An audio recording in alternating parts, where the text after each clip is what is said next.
medicíny ve Vsetínské nemocnici, jak už bylo řečeno, a poděkovat mu za to, že přijal naše pozvání vyjádřit se k možnostem ovlivnění virových infekcí přírodními prostředky. Než se na něho obrátím s konkrétními dotazy, nejprve bych na úvod představila výrobek AndroG nebo AndroG anglicky, který bude hlavním tématem dnešní přednášky. Výrobek DXN AndroG je vyroben z účinné antimikrobiální a protizánětlivé rostliny, která se jmenuje Andrographis paniculata nebo česky právenka latnatá. Běžně je známá také jako královna hořkosti, dále je známá také jako indická echinacea a tradičně je využívána jednak v indické ajurvédě, to je věda o životě, ale také v tradiční čínské medicíně. Také se jí říká žluč země. Právenka latnatá se vyskytuje především v zemích Jižní Asie, Indie, Srí Lanka, ale pěstuje se také v Číně, kde ji využívá tradiční čínská medicína. První takovou pozornost vzbudila tato rostlina během španělské chřipky v roce 1918. To byla chřipka, která zabila 50 milionů lidí po celém světě. A tehdy právě v Indii došlo k zajímavé situaci, že se jim podařilo zastavit šíření smrtícího viru právě díky této úžasné bylině zvané právenka latnatá. Pane primáři, čemu přisuzujete tak výrazné účinky právenky latnaté při této epidemii španělské chřipky, konkrétně tehdy v Indii? Tak je to hlavně díky její mohutné antivirové aktivitě, znamená protivirové. A jednak je to tím, že vlastně bylo tam obrovské množství lidí, kteří tady tuto rostlinu nebo užívali. Chřipka, která vlastně způsobila tuto epidemii, byla chřipka typu A, H1N1, a způsobila úmrtí až 50 až 100 milionů lidí, se uvádí ve statistikách, a právě podporou imunitního systému u lidí, kteří tuto rostlinu užívali, tak došlo tady k tomu stavu, že v té Indii byl ten počet úmrtí poměrně nízký. Děkuji. Opravdu můžeme říci, že právenka latnatá to je dar přírody a díky společnosti DXN a jejich výrobku DXN AndroG může se dostat tento výrobek, tato výjimečná rostlina k vám domů pro každodenní použití. DXN AndroG poskytuje silné antibakteriální, antivirové a antitumorózní vlastnosti, vykazuje díky složkám andrografolit, andrograpanin a silimarin. Pane primáři, mohl byste nám podrobněji vysvětlit prospěch těchto složek pro naši imunitu? Tak, co se týká, mají podporu, jednak podporu jak nespecifickou, to je přirozenou imunitu, tak specifickou. Dále mají vlastně protizánětlivé účinky, to znamená snižují zánětlivou odpověď, snižují bolest, snižují tu reakci, snižují zčervenání, má vlastně hepatoprotektivní účinek na játra, to znamená ochraňuje játra, která jsou velice důležitá. Vrátím se k tomu imunitnímu systému, co se týká té nespecifické přirozené imunity, takže vlastně podporuje tvorbu nebo novotvorbu takzvaných přirozených zabíjejících buněk, takzvaných nature killers. A co se týká té přirozené imunity, tam vlastně podporují zase tvorbu takzvaných cytotoxických T lymfocytů, které mají vysokou aktivitu antivirovou. Děkuji. Rostlina má velmi hořkou chuť, které se přiřazuje detoxikační účinek, proto se jí také přezdívá královna hořkosti nebo žluč země. A výrobek AndroG z této rostliny je velmi dobře mírní projevy infekcí horního respiračního traktu, jako jsou nachlazení, bolest v krku a rýma. Pane primáři, jak právenka ovlivňuje tyto choroby? Nachlazení, bolest v krku, rýma a podobně. Jakým způsobem? No, jak už jsem hovořil, je to tou podporou toho imunitního systému, kde vlastně snižuje množství těch infekcí horních cest dýchacích, které jsou způsobeny jak virového, tak bakteriálního původu a také vlastně dochází i k rychlému zotavení a snižuje také riziko recidiv zánětu horních cest dýchacích. Takže tímto způsobem to podporuje. Ano, děkuji. Nejčastěji a nejtradičněji se právenka využívá pro posílení a podporu imunitního systému, máme i v oficiálních materiálech, právě díky přítomnosti andrografolidů. A u andrografolidů byla zjištěna významná schopnost podpořit koncentraci cytotoxických T lymfocytů, to je buněk bojujících proti rakovině. Pane primáři, konkrétně, jaký to má pro imunitu člověka význam, když se mu tvoří více těchto lymfocytů? Jak už jsem předestřel minulé, nebo v začátku debaty, tak že podporují tu specifickou imunitu tím, že vlastně podporují tvorbu tady těch cytotoxických lymfocytů, tak to má hlavně vliv na tu, že dochází k omezení takzvaných prekanceróz, nebo respektive potom toho vzniku těch nádorového bujení. Takže vlastně čím více cytotoxických lymfocytů, tím menší riziko vzniku rakoviny, když to řeknu tak obecně. Ano, ano, děkuji. Podívejme se na první oblast, jak může Andro-G ovlivnit potíže s trávením, jako je průjem, zácpa, střevní meteorismus a bolest břicha. Já bych se zeptala, pane primáři, na základě čeho právenka příznivě ovlivňuje trávicí obtíže? Opět se budu možná opakovat, opět je to podporou toho imunitního systému. Tady v tomto případě to je hlavně slizniční imunity ve gastrointestinálním traktu. To znamená, bylo zjištěno, že třeba i dochází k prevenci, třeba když máte otravu salmonelu, tak vlastně díky tomu, že pokud užíváte tady tuto rostlinu, tak je to riziko menší, že tu salmonelu dostanete třeba. Takže zase říkám, je to tím obrovskou podporou toho imunitního slizničního systému. Ano, děkuji. Další oblasti, kterou jste taky trošku zmínil, ale pojďme se na ní podívat podrobněji, je DXN, Andro-G a zánět.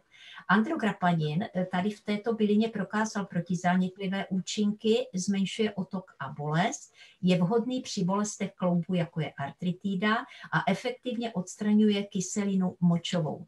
Takže znovu asi trošku podrobněji bychom chtěli znát, proč je pro nás důležité likvidovat v těle záněty.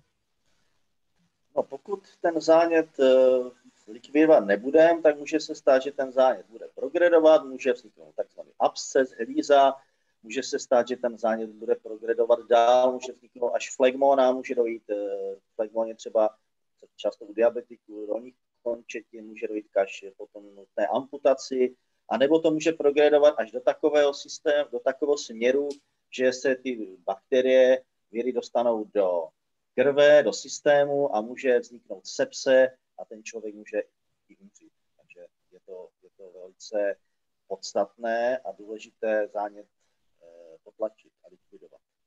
Ano, děkuji. Andro-G má schopnost předcházet předčasnému srážení krve, brání destičkám ve vzájemné adhezi, tedy přilnavosti, a tím nepřímo snižuje riziko vzniku kardiovaskulárních onemocnění. A vlastně už jsme v té oblasti DXN, Andro-G a trombóza. Já bych se zase zeptala možná trošku laicky, co nám hrozí, pokud se zvyšuje srážlivost krve a pokud dojde v důsledku toho k trombóze, je to pro nás nebezpečné onemocnění? No, je to velmi nebezpečné. V dnešní době je vlastně ischemická choroba srdeční nebo mozková na prvním místě příčinou úmrtí. To znamená, pokud máte vysokou srážlivost, dochází k ucpání tepen. Pokud se tyto tepny ucpou nebo uzavřou na srdci, to jsou věnčité tepny, může dojít k takzvanému infarktu myokardu. Pokud dojde k uzávěru cév v mozku, vznikne cévní mozková příhoda, takzvaný iktus. Pokud se ucpou tepny na dolních končetinách, vznikne ischemická choroba dolních končetin a může vzniknout až uzávěr a potom i třeba amputace končetin, může dojít až amputaci. Takže tímto směrem toto je důležité potlačit, tady ten prozánětlivý nebo pro trombotický efekt. Ano, ano, velmi důležité. Já jsem si v této souvislosti vybavila, že je to asi 2 nebo 3 dny, jsem ve zpravodajství České televize zaslechla, když předávali nebo vysílali situaci v různých zemích, mluvili doktoři v Rusku a řekli konkrétně toto, teď se mi to vybavilo, v současné situaci je prevence trombózy nejsilnější způsob léčby koronavirových infekcí. Takže to vlastně potvrzuje to, že se to zase vztahuje tady k této oblasti a že i tady tenhle výrobek je na svém místě v pravou chvíli. Takže moc děkuji, půjdeme dál. Tady máme další oblast DXN, Andročí a játra. Andročí bioaktivní složky, to jsou, znovu opakujeme, andrografolidy prokázaly ochranné účinky na játra, stimulují tok žluči, a prokázali účinnost proti infekční hepatitidě. Takže zase moje otázka, pane primáři, na vás. Jak moc je pro nás důležitá správná funkce jater a žlučníku? Játra jsou samozřejmě důležitý, velmi důležitý orgán. V játrech probíhá spoustu procesů enzymatických a detoxikačních, takže játra bych charakterizoval jako takovou továrnu, která likviduje různé škodliviny. Takže játra jsou velmi podstatná. V játrech se navíc tvoří žluč, která potom vlastně jde žlučovodem do žlučníku, kde se shromažďuje a při různých impulzech z potravy, tak se ta žluč vylučuje do tenkého střeva a rozštěpí potraviny, štěpí ty živiny, takže které se následně zase vstřebávají a zase enterohepatálním oběhem zpátky. Takže velmi určitě důležitá funkce jater a žlučovodů. Děkuji, takže opravdu naprosto zásadní pro nás, aby játra fungovaly tak, jak mají, v pořádku. Teď tady máme upozornění, pro které kategorie se nedoporučuje tento výrobek. Nedoporučuje se pro těhotné a kojící ženy. Nepoužívejte, jestliže berete léky na ředění krve nebo léky regulující krevní tlak. A další upozornění, berete-li jakékoliv jiné léky na předpis, poraďte se prosím o užívání právenky s vaším lékařem. Pane primáři, vysvětlete nám prosím, proč pro tyto skupiny uživatelů je právenka určitým rizikem. Jak jsem mluvil o tom antitrombotickém efektu právenky, tak právě proto, pokud člověk užívá léky na ředění krve, třeba heparin, varfarin, pelentan, které strážlivost snižují, tak navíc právenka by nám tu strážlivost ještě snížila víc a tam by bylo hrozilo riziko krvácení. Tak proto v tomto případě, pokud člověk užívá tady ty léky na to ředění krve, tak by neměl právenku užívat. Takže, a pokud užívá ještě další jiné léky, kterých je spoustu, tak by to vše měl konzultovat se svým ošetřujícím lékařem. Ano, děkuji. Tady máme oficiální leták společnosti DXN, který pokud si budete objednávat v České republice tady tento produkt, tak ho dostanete do balíčku, který shrnuje takové ty hlavní oblasti, že je to Andročí detox, důležitý pro zdravou funkci jater, pro dýchací systém, imunitní systém, zažívací systém, likviduje zánět a preventuje trombózu. Já bych se tady k tomuto zeptala, pane primáři, je důležité nasadit právenku co nejdříve po nástupu příznaků nachlazení? Určitě je dobré ji užívat nejen při příznacích. Pokud už člověk má příznaky, tak samozřejmě lze určitě co nejdřív a ve vyšších dávkách. Ale pokud člověk užívá právenku i preventivně, tak ty dávka mohou být nižší, to dávkování. Takže určitě ano, a ve vysokých dávkách. Ano, děkuji. My tady taky vidíme na tom letáku, že doporučení, které bude i na krabičce, je 6 až 12 kapslí denně. Samozřejmě členy bude hodně zajímat, co otázka dětí. Budou chtít vědět, od kolika let je možné právenku nasazovat dětem. V roce 2004 byla provedena klinická studie, kterou si můžete najít na serveru PubMedu v angličtině. Byla to srovnávací kontrolovaná studie, která vlastně vytvořila 3 skupiny dětí. Jednalo se o 130 dětí ve věku 4 až 13 let a byly to 3 skupiny. Skupina A, to byli pacienti léčení standardní léčbou plus Andrographis paniculata. Skupina B, to byli dětští pacienti léčení standardní léčbou plus echinaceou. A třetí skupina, to byly děti, které byly léčené pouze standardní léčbou. Ten výsledek byl velice zajímavý, protože bylo zjištěno, že pomocná léčba právě s přípravkem Andrographis paniculata byla významně účinnější než u přípravku s echinaceou. Dále bylo zjištěno, že příznaky onemocnění ve skupině s právenkou byly méně závažné a bylo možné významně snížit použití standardní léčby.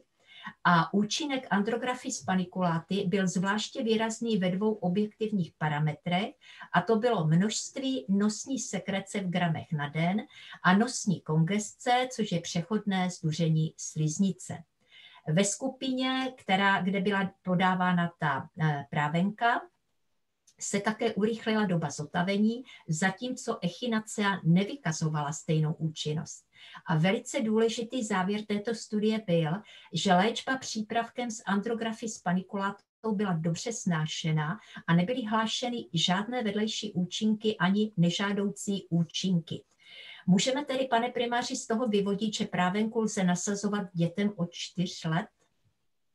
Ano, taky jsem četl tyto studie a z uvedeného vyplývá, že v období od 4 do 11 let tyto nežádoucí nějaké účinky nejsou, takže když to vezmu opačně, neužívat právenku u dětí od narození do dovršeného 4. roku. Ano, děkuji. Ano. Já bych tady ještě ukázala, jak je to, řekla bych obecně podle tradiční čínské medicíny, jak se snižuje dávkování u dětí ve vztahu k dávkám doporučovaných dospělým.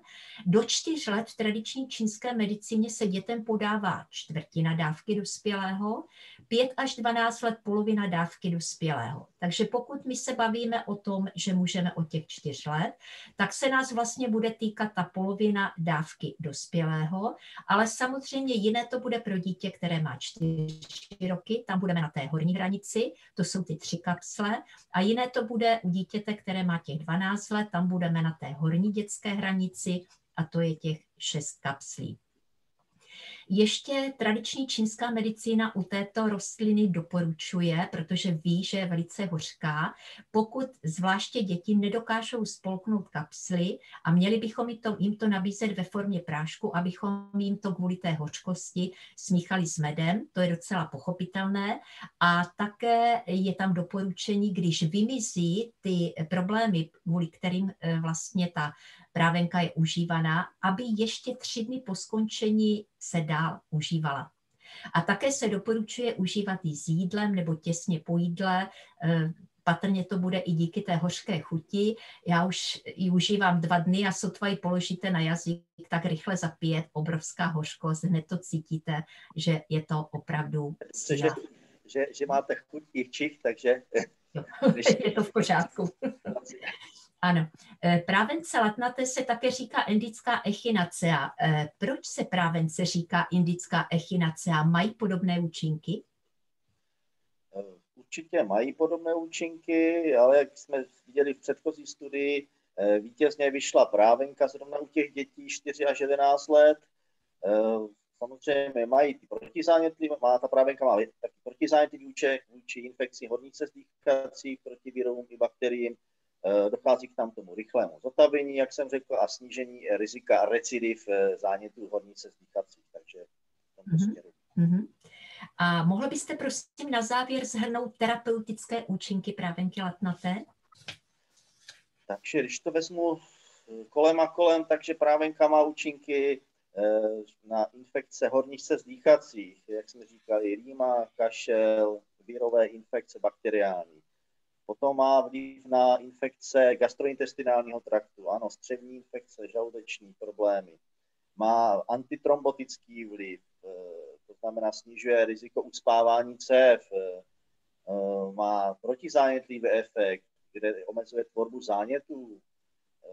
Potom potom má třeba i, že snižuje hladinu cukru, to znamená, má hypoglykemický efekt u lidí, kteří mají vysokou hladinu. Obecně potom má i, když to vezmu, antibakteriální, antivirové, antiprotozoální, to je proti parazitům účinky. Takže když to vezmu, a ještě jsem zapomněl, vlastně má to účinek, co se týká toho gastrointestinálního traktu, zvláště na ty játra, ten hepatoprotektivní účinek, ochranný vliv na ty játra a na žlučník a žlučovod. Ano, děkuji. Pojďme se podívat ještě na výrobu. Samozřejmě, tak jak jsme zvyklí u produktů společnosti DXN, i ani tento produkt neobsahuje konzervanty, umělá barviva, ochucovadla, pesticidy, syntetické složky a je používán vysoce kvalitní kmen Andrographis paniculaty. A ještě bych tady přidala pár slajdů. Já jsem se spojila i s naší ganoterapeutkou z Malajsie, paní Jane Yao, protože oni tam tady ten výrobek samozřejmě už mají několik let, aby se podělila s námi o zkušenosti a trošku nám to ještě víc zařadila, kde přesně ten výrobek používá a jakým způsobem. Ona mi odpověděla, že v ganoterapii Andro-G běžně nepoužívá. To znamená, že to vlastně nedává úplně zdravým lidem, kteří nemají problém v žádné z těchto oblastí, o kterých jsme mluvili, jakoby preventivně.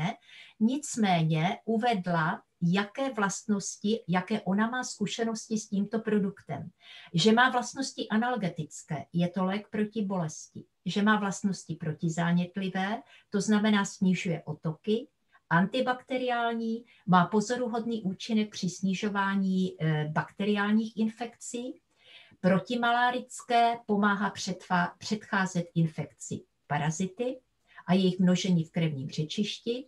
Dále má velmi významný účinek, co by ochrana a čištění jater, eliminuje jaterní toxiny a chrání jatra a žlučník, antipyretické snižuje horečku, antitrombotické, jak jsme mluvili, prevence vzniku krevních sraženin, pomáhá předcházet infarktu, antivirové potlačuje virovou aktivitu, u HIV viru probíhají stále studie, antioxidační, bojuje proti volným radikálům, kardioprotektivní, chrání srdeční sval, choleretické, zvyšuje tok žluči a čistící, čistí celý organismus.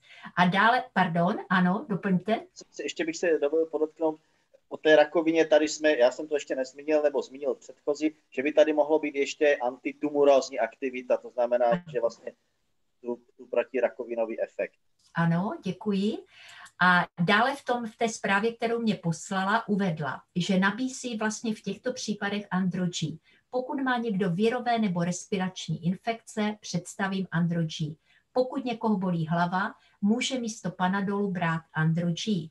Ti pacienti, kteří mají vysoké riziko srdečních onemocnění nebo cévní mozkové příhody, mohou Andro-G užívat spolu s ganoterapií jako antitrombotikum. Dále pacienti se špatnou funkcí jater a žlučníkovými kameny spolu s ganoterapií má Andro-G skvělé účinky. Dále pacienti trpící stresem a nespavostí, ti mohou Andro-G užívat také spolu s ganoterapií a pacienti s rakovinou, což jste teď doplnil, mohou užívat megadávku Andro-G na alkalizaci těla a posílení imunity. Protože jsem měla před pár dny už tady v České republice jednu členku, která už měla problémy určité, tak jsem se ptala samozřejmě, to se týkalo dítěte, jak je to u dětí. A tam mi odpověděla, že děti mohou brát, pokud mají virovou infekci nebo horečku s neznámým původem, pak mohou brát 1 kapsli 3krát denně. A já jsem se samozřejmě snažila také z ní dostat, od kolika let by doporučovala Andro-G. A ona velice šalomonsky odpověděla, úplně malým dětem Andro-G stejně jako nevnutíte, protože je to pro ně velice hořké, takže tam bych doporučovala nasaďte raději cordyceps, který jim může také pomoci tady v těchto potížích, o kterých mluvíme.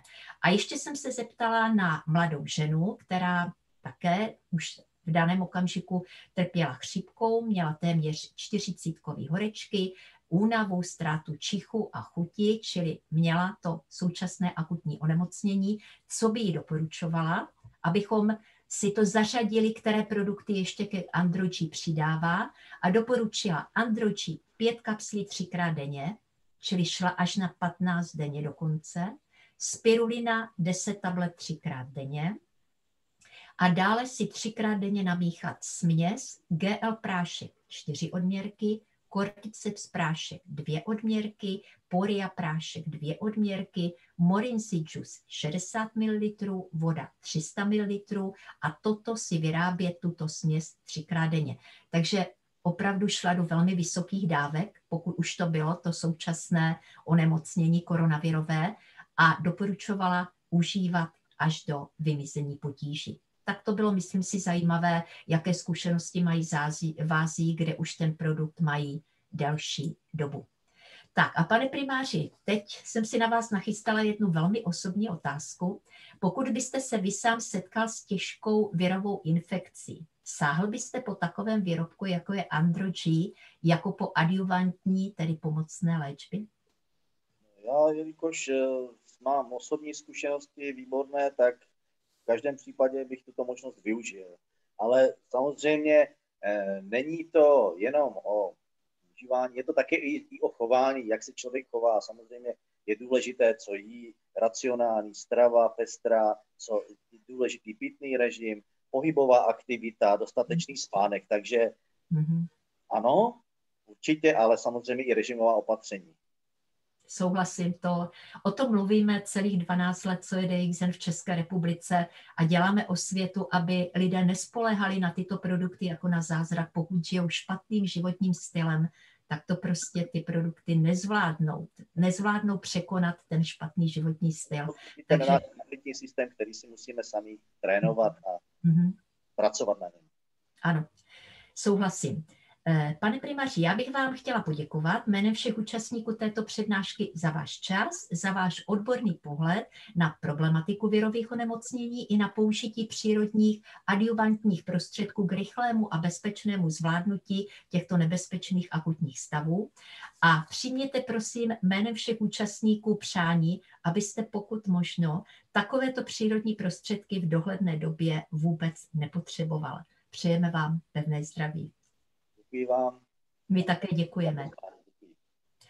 A teď bych předala slovo country managerovi, panu Gigi Bokeriovi, aby vás seznámil s tím, v jakých baleních a v jakých cenách můžete výrobek Andro-G v České republice objednávat. Děkuju. Máme k dispozici balení v 30 a 90 kapsli. Tady mám ruky. A co se týká cen, na tomto slajdu vidíte distributorskou cenu TC, malou obchodní cenu, cena je označena jako MC, dále SV cena pro výpočet bonusu a bodovou hodnotu PV. Tímto bych se s vámi chtěl rozloučit. Děkuju pan Kadlec, paní Hlavicová. Děkuji vám všem za účast na dnešní přednášce. Doufám, že jste se dozvěděli zajímavé nové informace a podrobnosti. A dovolte, abych vás pozval na příští setkání 18.